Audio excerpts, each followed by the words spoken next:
কেৰাহীটো বহাই দিলোঁ, ঘি 1 চামুচ দি দিলোঁ। ঘিটো গৰম হৈ আছে,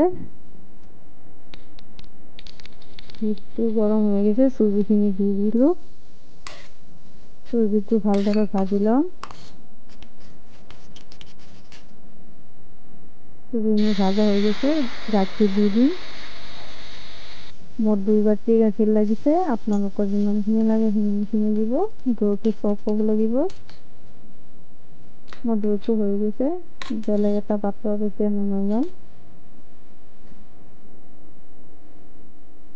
বেলেগ এটা পাত্ৰ বহাই দিলোঁ, এতিয়া পানী দি দিম।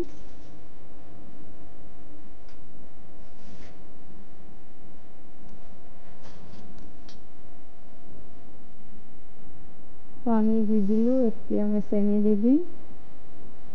এলাচ 4টামান দি দিম, চেণ্টটো হোৱাৰ কাৰণে।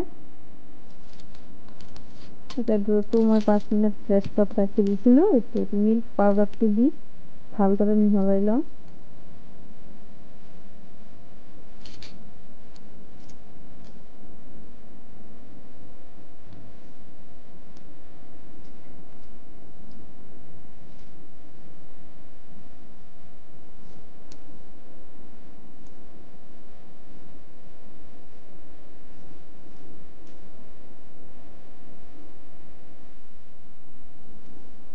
দৈটো হৈ গৈছে, এতিয়া মই অলপ ঘি হাতত লগাই দিছোঁ, এতিয়া বনাই ল'ম মিঠাইবিলাক।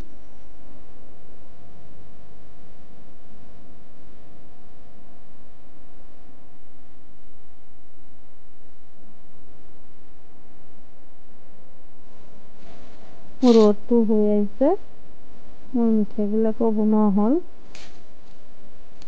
কেৰাহী এটা বহাই দিলোঁ, তেল দি দিলোঁ।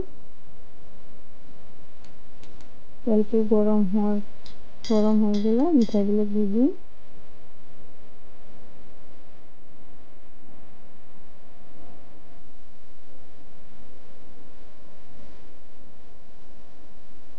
মিঠাইবিলাক ভাজা হৈ আহিছে, উঠাই লম। ৰ'দটো যে বনাই থৈছিলোঁ সেইটো দি দিম।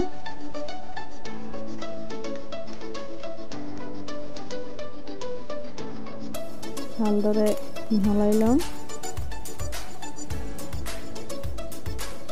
30 মিনিটৰ কাৰণে ৰেষ্টত দি দিলোঁ। মোৰ দৈটো মিঠাইটো হৈ গৈছে।